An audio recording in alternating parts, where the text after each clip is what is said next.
안녕하세요. 오늘 이 아침에 함께 나와 하나님 앞에 기도하시는 우리 성도님들을 환영합니다. 오늘도 주님 앞에 나와 기도하시면서 우리 월요일 아침 기도회를 함께 시작하기 원하는데요.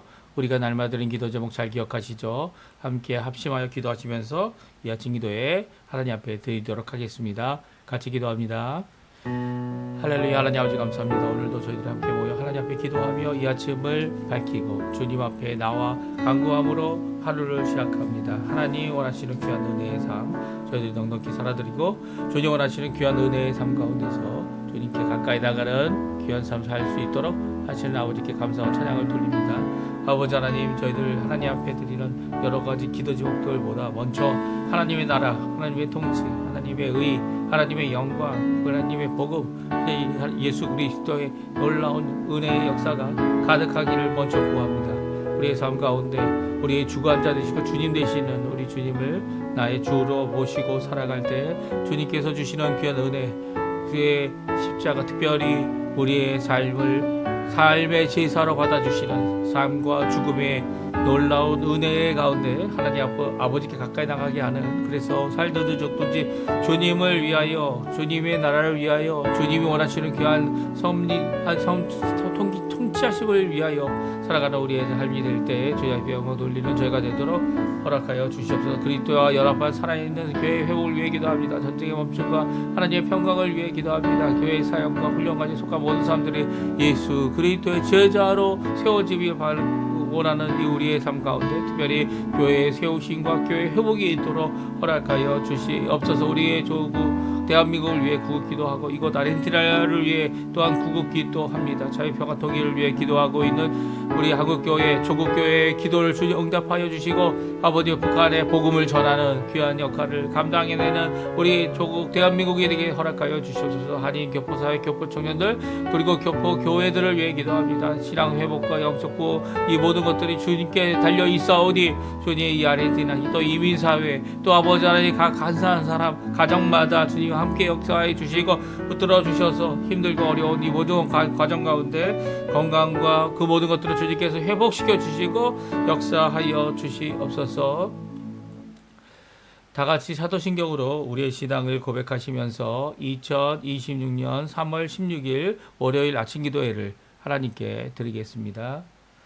전능하사 천지를 만드신 하나님 아버지를 내가 믿사오며 그 외아들 우리 주 예수 그리스도를 믿사오니 이는 성령으로 잉태하사 동정녀 마리아에게 나시고 본디오 빌라도에게 고난을 받으사 십자가에 못 박혀 죽으시고 장사한 지 4일 만에 죽은 자 가운데서 다시 살아나시며 하늘에 오르사 전능하신 하나님 우편에 앉아 계시다가 저리어서 산자와 죽은 자를 심판하러 오시리라. 성령을 믿사오며 거룩한 공예와 성도가 서로 교통하는 것과 죄를 사하여 주신 것과 몸이 다시 사는 것과 영원히 사는 것을 믿사옵나이다. 아멘.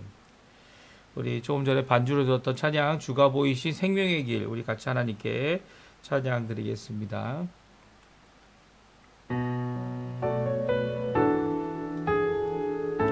주가 보이신 생명의 길, 나 주님과 함께 상한 마음을 누리며 주님 앞에 나가리. 나의 의로움이 되신 주 그 이름 예수, 나의 길이 되신 이름 예수.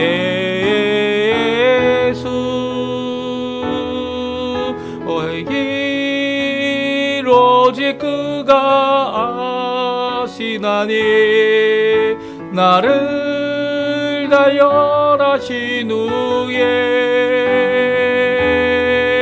내가 정금같이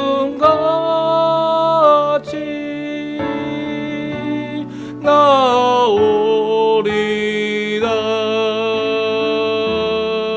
주가 보이신 생명의 길, 나 주님과 함께 상한 마음을 들이며 주님 앞에 나가리. 나의 의로움이 되신 주 그 이름 예수, 나의 길이 되신 이름 예수 나의 길 오직 그가 아시나니 나를 단련하신 후에 내가 정금같이 나오리라. 아멘. 같이 읽기 원하는 하나님의 말씀은 요한복음 13장입니다. 1절부터 17절까지 말씀을 같이 읽겠습니다. 6월절 전에 예수께서 자기가 세상을 떠나 아버지께로 돌아가실 때가 이른 줄 아시고 세상에 있는 자기 사람들을 사랑하시되 끝까지 사랑하시니라. 마귀가 벌써 시몬의 아들 가룟 유다의 마음에 예수를 팔려는 생각을 넣었더라.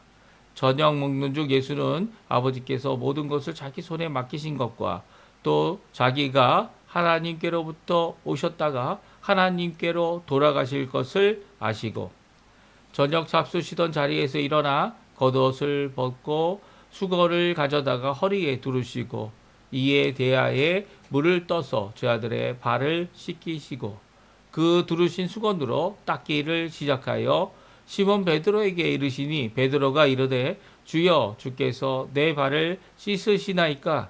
예수께서 대답하여 이르시되 내가 하는 것을 내가 지금은 알지 못하나 이후에는 알리라. 베드로가 이르되 내 발을 절대로 씻지 못하리이다. 예수께서 대답하시되 내가 너를 씻어 주지 아니하면 내가 나와 상관이 없느니라. 시몬 베드로가 이르되 주여 내 발뿐 아니라 손과 머리도 씻어 주옵소서. 예수께서 이르시되 이미 목욕한 자는 발밖에 씻을 필요가 없느니라. 온몸이 깨끗하니라. 너희가 깨끗하나 다는 아니니라 하시니 이는 자기를 팔 자가 누구인지 아심이라. 그러므로 다는 깨끗하지 아니하다 하시니라. 그들의 발을 씻으신 후에 옷을 입으시고 다시 앉아 그들에게 이르시되 내가 너희에게 행한 것을 너희가 아느냐. 너희가 나를 선생이라 또는 주라 하니 너희 말이 옳도다. 내가 그러하다. 내가 주와 또는 선생이 되어 너희 발을 씻었으니 너희도 서로 발을 씻어주는 것이 옳으니라. 내가 너희에게 행한 것 같이 너희도 행하게 하려 하여 본을 보였노라. 내가 진실로 너희에게 이르노니 종이 주인보다 크지 못하고 보냄을 받은 자가 보낸 자보다 크지 못하나니 너희가 이것을 알고 행하면 복이 있으리라. 아멘. 오늘 이 아침에 함께 나와 하나님 앞에 기도하시고 간구하시는 우리 성도님들에게 오늘 우리의 삶을, 우리의 모든 것을, 우리의 모든 이 생활 가운데 정말 좋은 것과 나쁜 것, 그리고 악한 것과 거룩한 것, 그리고 또 세상의 것과 그리고 또 좋은 것들을 다 통치하시고 다 아시고 다 붙들어 주시고 또 우리에게 이렇게 오늘 세족을 하신 그 예수님을 본을 보여주셔서 우리의 삶을 씻어주시는 정말 귀한 이 역사입니다. 귀한 일이고요. 우리도 또한 예수님이 하신 것과 같이 다른 사람의 발을 또 서로 씻어주는 귀한 역사를 이루어야 함을 예수님께서 본을 통하여 보여주신 귀한 이 복된 이 세족을 행하신 사건을 우리가 같이 읽었습니다. 주님 하신 그 사역은요, 정말 우리에게 하는 걸음 한 걸음이 다 본이죠. 다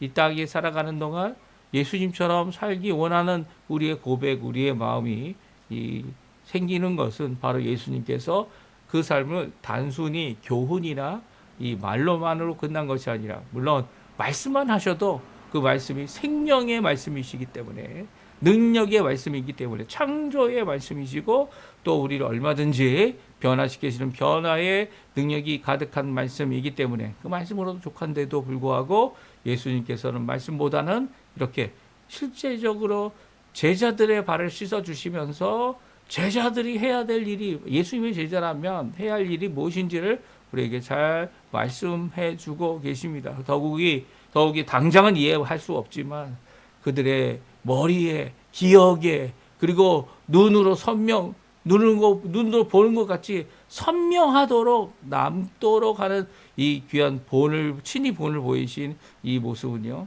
바로 제자들이 지금은 이해 못하더라도, 지금은 나중에는 이해할 수 있는데, 그 나중에 이해하는 정도가 아니라 예수님의 본을 따라서 어떻게 합니까? 이 복된 길을 가도록 하게 하시는 귀한 역사를 오늘 잘 기록하고 있어요. 그래서 오늘 마지막에 다음과 같이 말씀하시죠. 17절입니다. 너희가 이것을 알고 행하면 복이 있으리라. 그렇습니다. 복이 있다라는 표현을 예수님께서 그렇게 많이 하시지 않으셨어요. 하지만 그럼에도 불구하고 예수님께서 그 아버지 하나님과 그리고 성령 하나님과 함께 온 세상을 그의 말씀으로 창조하실 때 이 하나님께서는 이 말씀으로 창조한 온 세상에 복을 주셨죠. 대복을 주셨습니다. 그리고 또 사람들에게는 더욱더 복을 주셨습니다. 그 복을 주신 것이 하나님으로부터 오는 거죠. 하나님으로부터 오는 건데 그 하나님으로부터 오는 복이 그것만을 붙잡고 살아가는, 아니면 그것만 있으면 된다. 나는 다른 하나님께 대한 헌신, 믿음, 통치, 하나님 원하시는 삶의 이 복을 받으면서도 그 하나님이 원하시는 그 삶을 살지 않고 그 복만 받겠다라고 하는, 그리고 또 그것만을 주장하고 그것이 다인 것처럼 생각하는 것은 기복 신앙입니다. 기복주의죠. 기복주의. 하지만 우리 예수 믿는 사람들은 하나님이 주시는 복 없이, 이게 뭡니까? 은혜죠. 요즘에는 이제 다 은혜라는 표현을 씁니다. 은혜가 뭡니까? 복을 받을 자격이 있어서 받는 것이 아니라, 자격이나 어떤 특별한 어떤 이 행위를 통하여 그것을 받는 어떤 상급이라든지, 이것도 복이라고 얘기할 수 있죠. 이 복을 받는 것이 아니라 받을 자격도 없는데, 받을 조건도 안 되는데, 받을 어떤 공로도 없는데, 그런데도 불구하고 이 거저 주시는 바 귀한 구원과 은혜, 그 구원에 속한 것, 그것이 바로 복된 것이 바로 은혜입니다. 그래서 은혜라는 단어가 이 하나님께서 우리에게 주시는 구원과 모든 것, 어떻게 보면 모든 것이죠. 모든 것. 왜냐하면 예수님께서 생명을 주셔서 모든 우리에게 주신 그 모든 것을 복되게 하셨기 때문이에요. 근데 복을 받았다고 해서 이 실제 생활 가운데, 우리의 삶 가운데 정말 모든 것이 다 형통하냐? 형통하냐? 하나님의 뜻은 형통이 이루어집니다. 하지만 내 욕심, 내가 가진 죄악, 내가 가진 어두움, 이것들은 하나님께서 제거해 주시죠. 그러니까 내가 만약 이 제거될, 그리고 씻겨질, 그리고 용서될 죄를 아직도 붙잡고 따라간다면 나도 제거가 되는 겁니다. 이게 참 비극적인 상황이죠.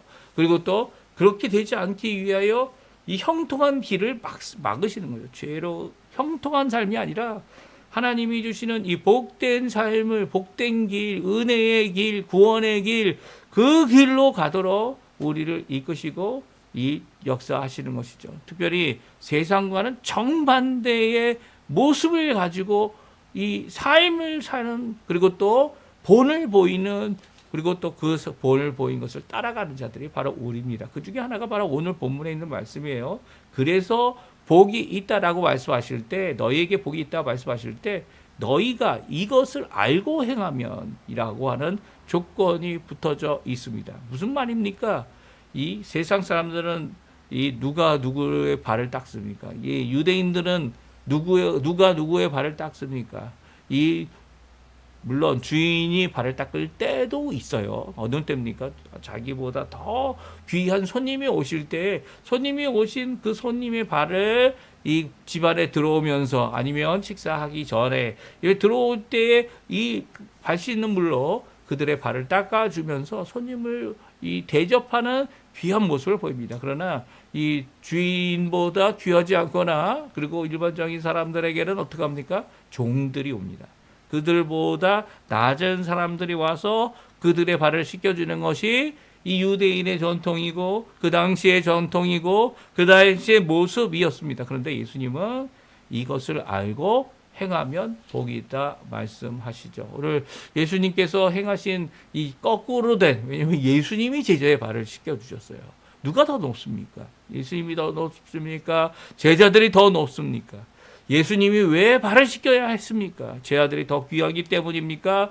예수님이 더 귀하시기 때문입니까? 라는 질문을 이 제 아들도 스스로 해야 됐고요. 그 질문을 했던 그냥 무작정 받기만 하고 이게 무슨 일인지 뭐 깨닫지 못하는 사람들이 아니라 무작정 받기만 했던 자들이 아닌 베드로라는 사람에게 이르러서는 이게 무엇을 의미하는지 자신이 다시 한번 깨달을 수 있는, 다시 한번 이 뼈저리게 느낄 수 있는 그 기회를 베드로가 갖게 됩니다.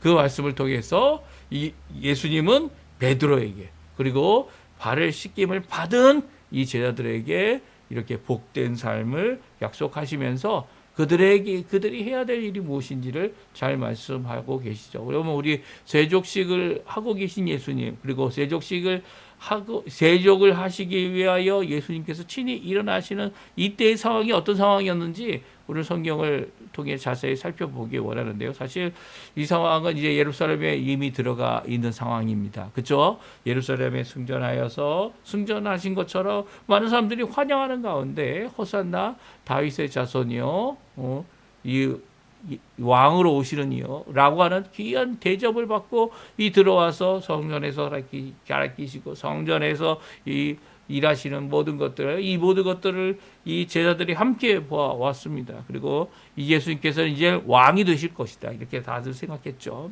그래서 예수님에게 제자 중에 이 가장 가까운 제자라고 하는 베드로와 야고보가 그의 어머니를 데리고 와서 어머니가 이 왼쪽과 오른쪽에 예수님 좌우에 이 가장 높은 자리에 앉게 해달라고 하는 이런 상황들이 벌어지고 있었고요. 이 일 때문에 이 제자들끼리 서로 다투고 싸우고 얘 누가 더 높냐, 너 누가 더 낫냐 이런 것들이 한두 번 일어나는 것이 아닙니다. 그런데 예수님은 아직도 예수님 자신의 이 가시는 길, 십자가의 길을 이해도 못하고 두려워하며 듣지도 않으려고 했고 예수님 밀쳐내기까지 했던 이런 제자들이지만 그들이 이런 귀한 자리에 예수님의 십자가에 죽으실 그 사건 앞에 이 예수님은 그들의 발을 씻기기로 하십니다. 사실 이미 씻었기 때문에 또 씻긴다는 의미가 있느냐 없느냐 그런 게 아니죠. 이 자리에 아직도 발을 씻겨주는 사람은 없었던 거예요. 제자들 가운데 없었던 거예요. 이 예수님도 이 제자들이 예수의 발을 씻기고 했던 일은 없었던 것 같아요. 오히려 예수님은 그때 이 정말 마음이 괴로웠고 힘들고 그리고 또 정말 가야 될 길, 죽음의 길이죠. 생명의 길을 완성하기 위해 이 자신의 삶을 제사로 드리는 죽음의 길을 가고자 준비하고 계셨기 때문에 예수님의 마음은 그리 편치 않으셨습니다. 그리고 그리 편치 않은 그럼에도 불구하고 자신이 하나님의 이 길을 끝까지 가고자 하는 귀한 모습을 갖고 계시면서도 오늘 다음과 같이 자신의 마음과 자신의 생각과 자신의 이 것들을 이렇게 잘 오늘 성경은 표현하고 계신 모습을 보게 되는데요. 우리 1절, 2절, 3절 말씀을 예수님의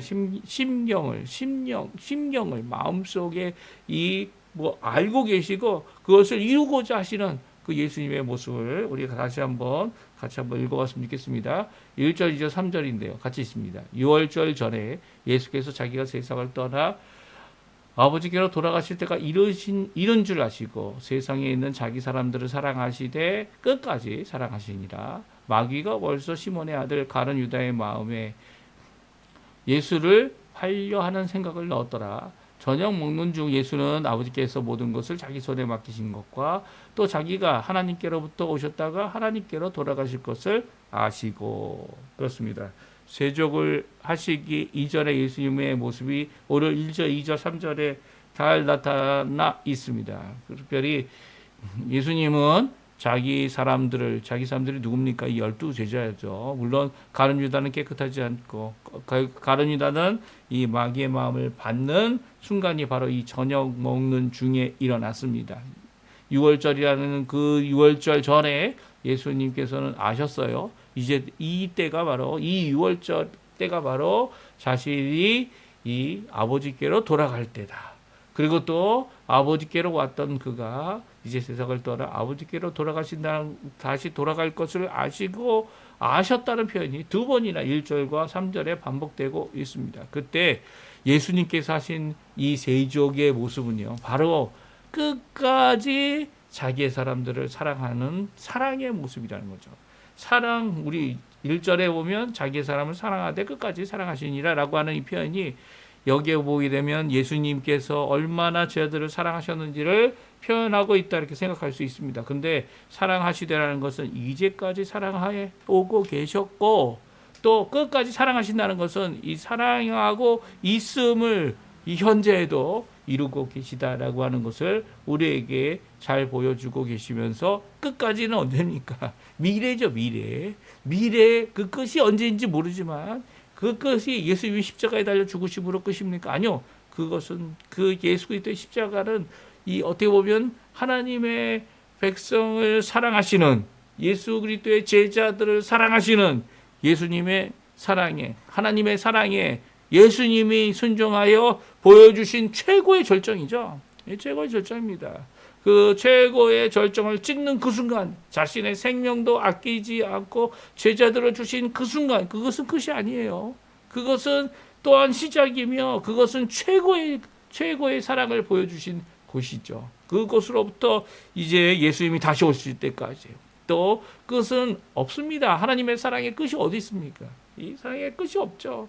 영원까지 이르는 그 사랑은 이 영원의 사랑을 우리에게 말씀해 주고 계세요. 그런데도 불구하고 끝까지란 이 표현을 쓴 것은 우리의 인간적인 연약함의 표현일 뿐입니다. 근데 이런 표현들이 오히려 우리에게 큰 도전이 됩니다. 예수님께서는 이 한순간 한순간을 그 제자들을 사랑하시고 제자들을 붙드시는 마음으로 모든 것을 행했고 그 중에 하나가 세족식이라는 거예요. 예수님이 친히 이 종이 선생과 주인이 돼서 자신의 허리에 종처럼 이 여러 가지 이 사람들의 발을 닦아주는 일을 감당했던 이 모습은요, 이 정말 예수 그리스도를 따라가는 사람들의 삶의 모습 가운데 분명히 드러나야 될 우리들의 모습이라는 거죠. 그것이 어떤 좋은 환경 그리고 또 우리들이 어떤 이 좋은 상황 가운데 이루어지는 게 아니라는 거예요. 어떤 악한 상황이더라도 심지어는 자기 제자 중에 하나가 자기를 팔아 넘기려고 하는 이게 얼마나 답답한 일입니까? 이 가룟 유다가 비록 결국은 이 자신의 욕심을 따라서 이 죽음에까지 이 자살하는 일까지 가버린 이런 상황 가운데 이 가룟 유다도 끝까지 사랑해 주신 거죠. 그럼에도 불구하고 그가 돌이킬 수 없었던 그 길을 떠나가는 일이 이 예수님이 이렇게 세족을 하려고 저녁 식사를 하려고 하는 그 순간에 일어났다는 거예요. 마귀가 우리는 3절에 보게 되면 이 마귀가 벌써 이제 가롯 사람 시몬의 아들 유다의 마음에 예수를 팔 생각을 넣었다라고 하는데 여기에 보면 저녁 먹는 중이라는 이 표현이 이 2절에 나옵니다. 그러니까 3절 앞부분이 아니고요. 2절 앞부분에 나옵니다. 그러니까 2절 앞부분에 벌써 예수님과 이 6월절을 지내면서 음식을 먹는 가운데도 이 마귀는 역사하고 있었던 겁니다. 오히려 마귀가 역사하는 것이 하나님께서 허락하신 거죠. 예수님과 함께 있는 이 상황 가운데 허락을 한 겁니다.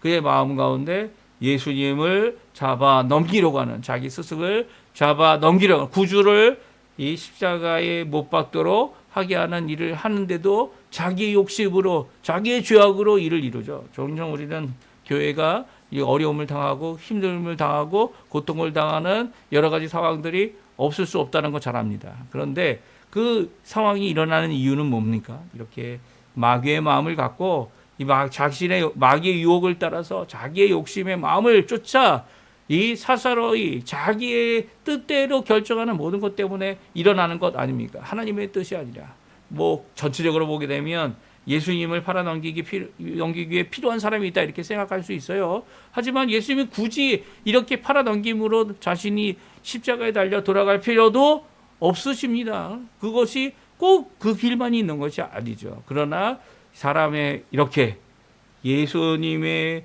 이 사람이 아닌 자가 이런 일이 일어나는 일에 대하여 회개해야 되죠. 주께 돌이켜야 합니다. 베드로도 돌이켜야 했었고요. 예수님을 따라가지 못하고 예수님을 버리고 도망간 모든 제자들도 하나님 예수님 앞에 회개해야 됐고 성령의 충만함을 받아야 됐고 그리고 또 주께로 돌아오는 일이 있어야 됐던 것처럼 가룟 유다도 돌아올 수 있는 기회가 그에게 없었던 것이 아니라는 거예요. 아니라는 거예요. 예수님은 이런 상황을 다 알고 계시고 다 바라보시면서 이 제자들에게 세족식을 하고 계십니다. 그러니까 이 세족의 모습은요, 예수님께서 이런 혼돈과 어려움과 그리고 또 제자들의 잘못된 마음을 아시면서도 그들에게 정말 복된 길, 예수 그리스도를 따라가는 길이 어떤 길인지를 보여주시기 원하시는 귀한 은혜의 역사라는 거죠. 이것을 잘 알고 먼저 알고 이런 상황 가운데 어떤 상황이 되든 간에 오히려 이것을 알고 행한다면 어떤 일이 일어난다고요? 예, 너에게 복이 될 것이다 라고 말씀하시는 그 순간은요, 이 복이 뭔지 아니면 예수님이 이 십자가의 죽으심이 어떤 의미인지 깨닫지 못하는 제자들의 혼돈 가운데 그리고 예수님께서는 끝까지 주님의 길을 걷고자 하시는 하나님의 뜻을 이루고자 하시고 십자가의 죽으심으로 이 귀한 이 구원의 길을 완성하시는 그 가운데 보여주신 이 귀한 모습입니다. 예수님은 이런 상황 가운데 저녁 잡수시던 자리에서 일어나십니다. 그리고 겉옷을 벗고 수건을 가져다가 허리에 두르십니다. 이제 대야에 물을 떠서 제자의 발을 씻기시기 시작하십니다. 그리고 씻기신 후에는 그 두르신 수건으로 닦으시기 시작합니다. 이 모습은요, 우리가 단순히 이 세족식이라고 해서 세족식을 행하는 것에 의미가 있는 것은 아닙니다. 아직도 이제 세족식이라고 해서 여러 가지의 이 성례 중에 성례와 같이 이렇게 세족식을 하는 경우도 교회마다 있는 것 같아요. 하지만 성례는 두 가지죠. 무엇입니까? 세례와 그리고 성찬입니다. 이 성찬은 예수님께서 제정하신 새 언약에 대한 예수님의 십자가의 죽으심으로 인하여 또 부활하심으로 인하여 우리에게 주신 귀한 제정하신 명령입니다. 그래서 성례라고 하죠. 그리고 또 세례도 마찬가지입니다. 저들에게 땅끝까지 이르러 내 증인이 되리라 하라는 이 마태복음의 말씀에도 나와 있는 것처럼 세례를 명령하셨죠. 그래서 세례와 성찬만이 주님이 주신 명령이고요. 그래서 성례로 교회 안에서 행합니다. 하지만 세족은 아닙니다. 세족을 우리가 세족식이다라고 이야기하기도 하고, 왜냐하면 이렇게 모범을 보이셔서 식사 가운데에 혼란한 가운데에 예수님께서 하실 그 길을 떠나기 전에 이 배신하고 도망가고 버리고 나아갈 이 제자들에게, 또 자신을 팔아넘길 제자에게 이것을 보여주신 이유는 바로 진정한 제자의 도가 무엇인지, 선생이라는 의미가 무엇인지, 더 나아가서는 선생이 이 행하는 이 세족의 의미가 무엇인지 알게 하시고, 그리고 또 그것을 행하도록 하시기 때문이죠. 무엇을 행하고 계십니까? 밥 먹던 그 순간에도 예수님께서는 일어나셨어요. 그리고 겉옷을 벗고 수건을 가져다가 허리에 두르십니다. 이렇게 예수님께서 하시면은, 예수님께서 하시면 제자들은 이것을 뭘 하려고 하시는 건지 대충은 짐작하면서도 아무도 말을 하지 못했습니다. 제자들의 발을 돌아가면서 씻겼는데요. 그 당시에 이제 우리가 식사하는 것처럼 식탁이 있고, 앉아서 바닥에 앉아서 앉은 자리에서 이제 밥을 먹고, 그래서 이제 예수님 만약에 우리 한국 식탁에서 모여서 이게 발을 씻겨 주신다면 좀 불편하실 것 같아요, 그렇죠? 하지만 그 당시에는 어떻게 식사를 했습니까? 머리맡에 음식을 두고 이 옆으로 눕거나 이 비스듬히 누워서 발은 반대쪽으로, 이 발은 좀 식탁에서 멀리 띄어져 있습니다. 그러니까 이런 가운데 이 발을 닦는 것은 그렇게 어려운 문제가 아니에요, 그렇죠? 예수님께서 그런 이 수고를 돌아가면서 하시는 이런 모습은요, 단순히 오늘날같이 의자에 앉고 식탁에 앉아서 밥을 먹는 그것이 아니라, 이 비스듬히 누워 있는 상태에서는 얼마든지 제자들의 발에 더 가까이, 왜냐하면 식탁에서 멀리 떨어져 있기 때문에, 이 옆으로 누워 있기 때문에 반쯤 상체를 올리고 이 옆으로 누워있는 모습이기 때문에 이 발을 닦는 것이 어렵지 않았을 것 같아요. 근데 예수님께서 친히 그들의 발을 씻겨주기 시작하십니다. 그리고 물로 씻고 그리고 수건으로 그 물을 닦아 주셨죠. 그런데 이제 시몬 베드로 앞에 갈 때 다음과 같은 사건이 일어납니다. 시몬 베드로가 예수님이 하시는 것을 거부합니다. 우리 6절에 나오는데요. 6절에서 9절까지의 말씀 같이 읽어보죠. 시몬 베드로에게 이르시되 시몬 베드로에게 이르시니 베드로가 이르되 주여 주께서 내 발을 씻으시나이까. 예수께서 대답하여 이르시되 내가 하는 것을 내가 지금은 알지 못하나 이후에는 알리라. 베드로가 이르되 내 발을 절대로 씻지 못하시리이다. 예수께서 대답하시되 내가 너를 씻어주지 아니하면 내가 나와 상관이 없느니라. 시몬 베드로가 이르되 주여 내 발뿐만 아니라 손과 머리도 씻어 주옵소서. 그렇습니다. 예수님께서는 시몬 베드로가 거부하는 것을 이제 듣고 그리고 그에게 대답하시죠. 뭐라고 대답하십니까? 지금 내가 하는 것을 너가 알지 못하지만 이후가 언제일까요? 예수님께서 십자가에 죽으신 부활하신 이 모든 것 이후에는 알게 되리라라고 말씀하십니다. 특별히 성령 하나님이 오신 후에는 더 밝게 알게 되겠죠.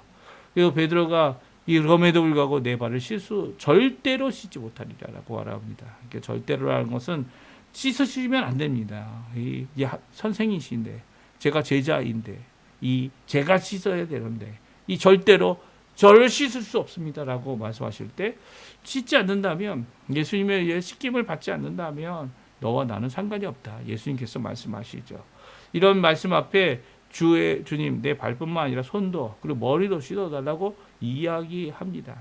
이 제자의 모습은 바로 무엇이 정말 중요한지를 잘 보여주고 있죠. 베드로는 내가 씻어드려야 하고 주님께서 씻을 필요가 없으시고 주님께서 씻으신 일이 절대로 있지 않아야 됩니다라고 말하는 것은 마치 예수님이 십자가에 달려 돌아가셔서 우리의 죄를 대신 대속하시려고 하는 그 일 앞에 주님께서 그런 일을 당하시면 안 됩니다 라고 말하는 이런 제자의 모습을 잘 보여주고 있습니다. 하지만 예수님께서는 그 제자 베드로에게 너와 나와의 관계, 이 당시의 관계는 주인과 제자라고 할 수 있겠죠. 이 관계는 씻음이 없이는 이루어지지 않는다 말씀합니다. 또한 온몸을 씻김 받은 사람은 이제 발만 씻으면 된다라고 말씀하시죠. 다시 한번 목욕할 필요가 없다라고 말씀하십니다. 이 말씀은요 정말 이 베드로가 이 발을 씻김 다음부터 목욕을 한 번도 하지 않았다는 그런 이야기가 아니죠. 그렇죠? 그러면 여기서 목욕은 무엇을 얘기합니까? 하나님의 백성 되고 하나님의 사람 되어지고 그럼에도 불구하고 발이 더러워져서 주 앞에 씻을 필요가 있는 주님께서 씻겨주셔야 될 필요가 있는 상황이 분명히 우리 삶 속에 있다는 겁니다. 그런 때에 다시 온몸을 씻는 일을 할 필요가 없어요. 왜냐하면 그 죄악으로 말미암아 발이 더러워졌을 뿐이라는 거죠. 그래서 그 발만 닦으면 된다. 그리고 그런 더러운 상황 가운데 서로를 닦아주는 일이 있어야 되는데 서로를 목욕시킬 필요가 없다는 겁니다. 목욕은 예수님이 해주시는 거고요. 한번 우리가 목욕한 사람은요. 목욕하고 이 모든 것에 대하여 이 주님 앞에 깨끗하여진 자는 발은 깨끗하려고 반복하여 씻어줄 필요가 있고 더 씻겨줄 필요가 있다는 거예요. 특별히 이런 귀한 교훈 가운데 이 씻는 일에 대하여 발을 씻는 일에 대하여 이제는 예수님만이 하시는 것이 아니고 서로 해야 될 필요가 있다 말씀하고 있습니다. 그것을 알다면 너희들이 복된 삶을 살 것이다 말하고 있죠. 우리 12절에 나오는데요. 우리 같이 한번 읽어보겠습니다. 12절에서 15절까지 말씀 같이 읽어보겠습니다. 그들의 발을 씻기신 후에 옷을 입히시고 다시 앉아 그들에게 이르시되 내가 너에게 행한 것을 너희가 아느냐? 너희가 나를 선생이라 또는 주라 하니 너희 말이 옳도다. 내가 그러하다. 내가 주와 또 선생이 되어 너희 발을 씻었으니 너희도 서로 발을 씻어주는 것이 옳으니라.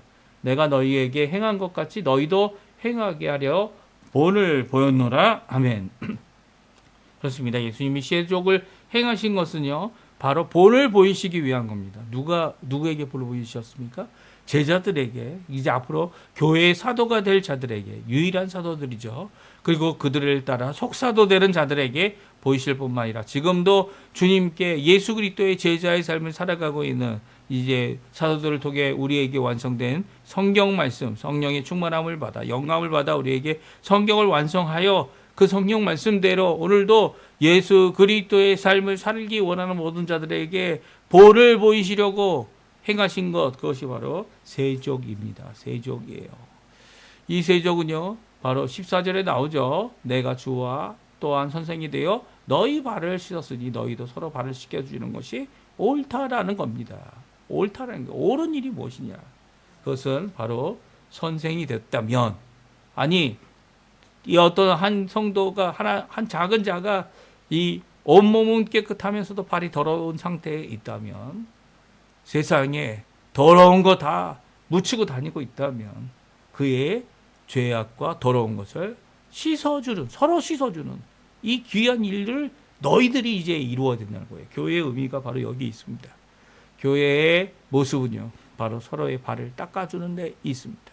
세족식이 성례는 되지 못할지라도 우리가 마땅히 해야 될 것은 서로의 발을 씻겨주는 거죠.